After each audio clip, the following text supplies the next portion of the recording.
Car कक्षा 10 जीएससीबी में मैं आपका हार्दिक स्वागत करता हूं। पाठ 6 कालिदास का प्राणी प्रेम।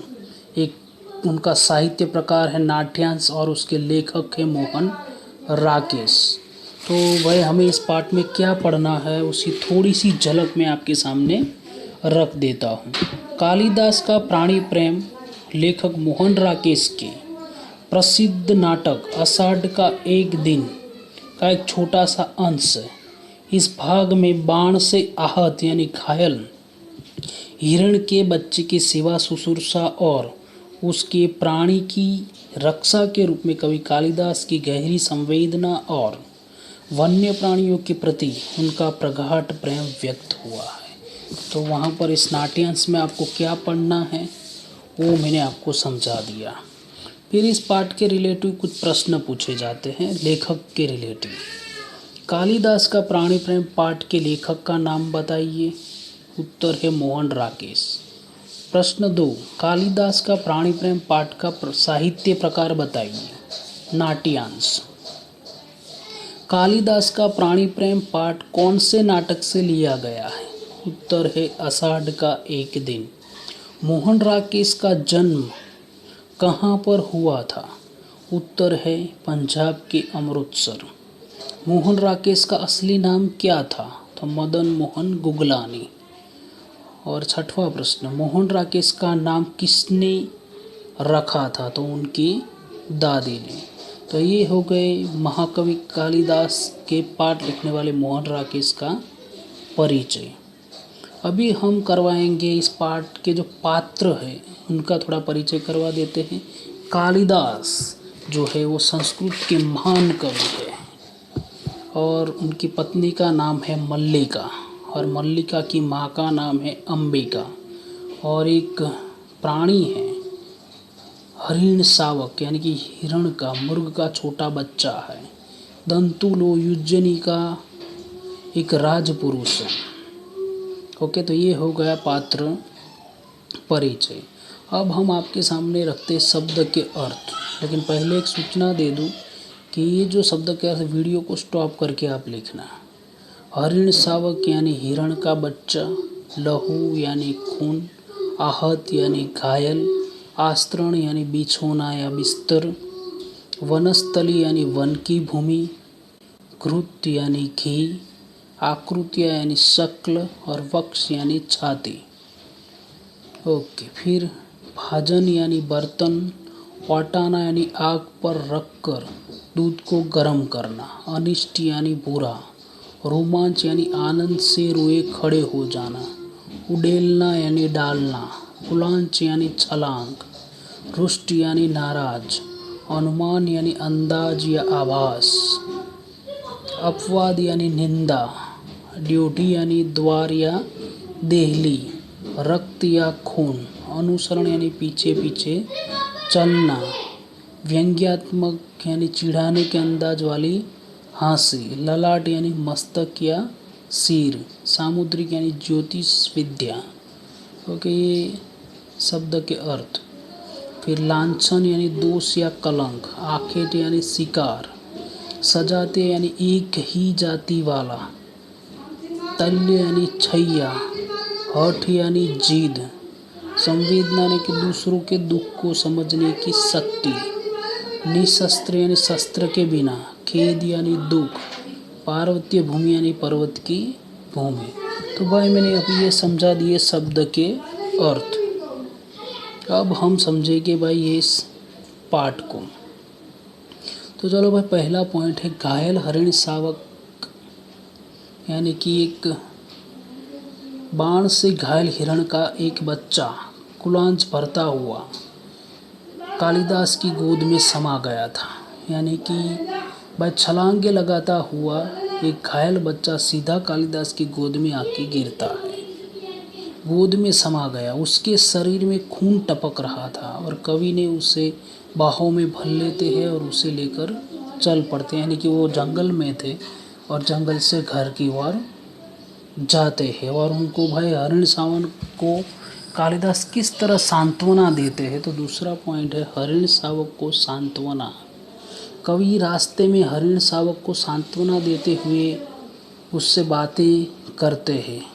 वे उसे कहते हैं कि हम जिएंगे, एक बाण से घायल हो हम नहीं मर सकते, हम पीड़ा सह सकते हैं, उंगलियों का कोमल स्पर्श हमें प्राण दे सकता है, हमारे अंगों पर घृत यानी घी का लेप होगा और हम वनस्थली में घूमेंगे, दुर्वा खाएंगे यानी घास खाएंगे। यानी कि इस तरह इस पॉइंट में संस्कृत के महान कवि कालिदास हरिण शावक को सांत्वना देते हैं। फिर वो धीरे धीरे घर की ओर आगे बढ़ते हैं। मल्लिका का आश्चर्य। तो मल्लिका द्वार की ओर बढ़ती है तो घायल हरिण शावक को देखकर उसे ताज्जुब होता है। उसने कुछ समय पहले इधर से कुछ राज कर्मचारियों को घोड़े पर जाते हुए देखा था। उसे शंका होती है कि शायद उन्हीं में से किसी का यह दुष्कृत्य है। यानी कि मल्लिका का आश्चर्य जो है ये है कि बाहर से कोई लोग वहाँ आ रहे हैं और जब भी वो लोग आते हैं तो ऐसी घटनाएं होती है कि वो कौन है जो प्राणी को इस तरह घायल करते उनका शिकार करते हैं। वही चीज़ हमें थोड़ा आगे पढ़ना है। हरिण शावक की तीमारदारी। हरिण शावक की तीमारदारी। कालिदास हरिण शावक को पुचकारते हैं और उसे सांत्वना देते हैं। वे उसे दूध पिलाते हैं। तीमारदारी शब्द है यानी कि उसकी सेवा किस तरह करते हैं। तो कालिदास उसको घर पे लाते हैं, फिर उनको पुचकारते हैं, उनको सांत्वना देते हैं, उनको दूध पिलाते हैं। उनकी जितनी भी सेवा शुश्रूषा है वो मतलब महाकवि कालिदास उनकी सेवा करते हैं। राजकुमार का वहाँ पर वह प्रवेश होता है। तो कौन है जो वहाँ पर आया है कालिदास के घर में। तो इसी समय राजकुमार दंतुल के घर में प्रवेश करते हैं। यानी कि कालिदास हिरण शावक की सेवा कर रहे थे और तभी एक राजपुरुष वहाँ पर आता जिसका नाम दंतुल था। वह अपने बाण से हाथ हरिण शावक की मांग करता है।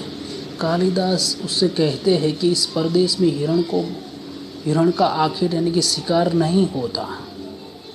यानी कि वहाँ पर जो नियम थे तुम इस बात से अनभिज्ञ हो, यानी कि आप जानते नहीं हो, इसलिए तुम्हें अपराधी नहीं माना जा रहा।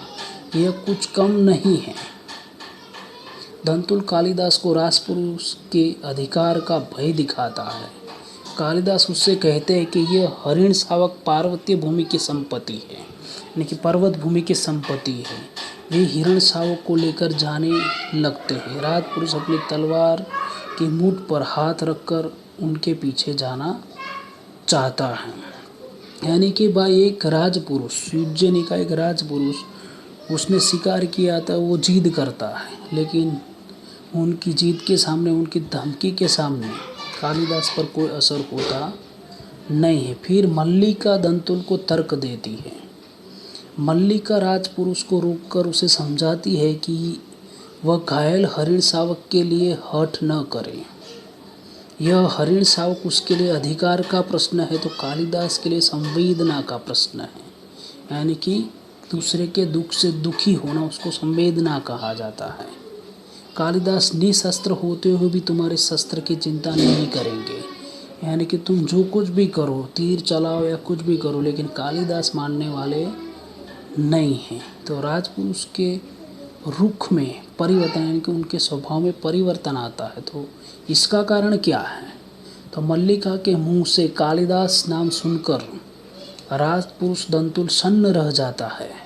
उसे पछतावा होता है कि जिस व्यक्ति से वह तर्क कर रहा था वे ही कवि कालिदास हैं, जिन्हें उज्जैनी का राजा उनके काव्य ऋतुसंहार के लिए उन्हें सम्मानित कर रहा है, उन्हें राज्य के राजकवि का दर्जा देना चाहते हैं। यानी कि इस बात का पता मल्लिका को चलता है कि उज्जैनी का जो राजा है वो मतलब महाकवि कालिदास को ऋतुसंहार रचना के लिए महाकवि, राज का कवि घोषित करना चाहता है।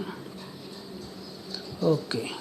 दंतुल मल्लिका से कहता है कि आश्चर्य वर रुचि इसी उद्देश्य से उज्जैनी से वहाँ आए हैं। मल्लिका यह सुनकर चौंक जाती है।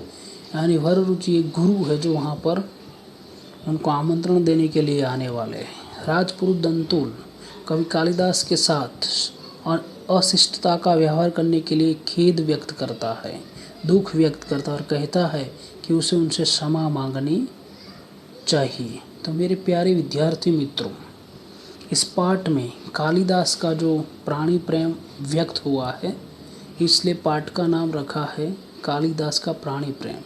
किस तरह वो घायल हरिण शावक के बच्चे को घर लाते हैं, इनकी सेवा शुश्रूषा करते हैं। वहाँ पर राजकुमार दंतुल आता है, लेकिन उनके शस्त्रों से, उनकी धमकी से डरते नहीं हैं। फिर इस दंतुल को पता चलता है तो महाकवि कालिदास है, जिसको प्रभुजनी का राजा, राजकवि का बिरुद या सम्मान देने वाला है, तब जाके वो उनकी माफ़ी मांगता है। तो ये है कालिदास का प्राणी प्रेम। वहाँ पर आपका पाठ पूरा होता है। धन्यवाद।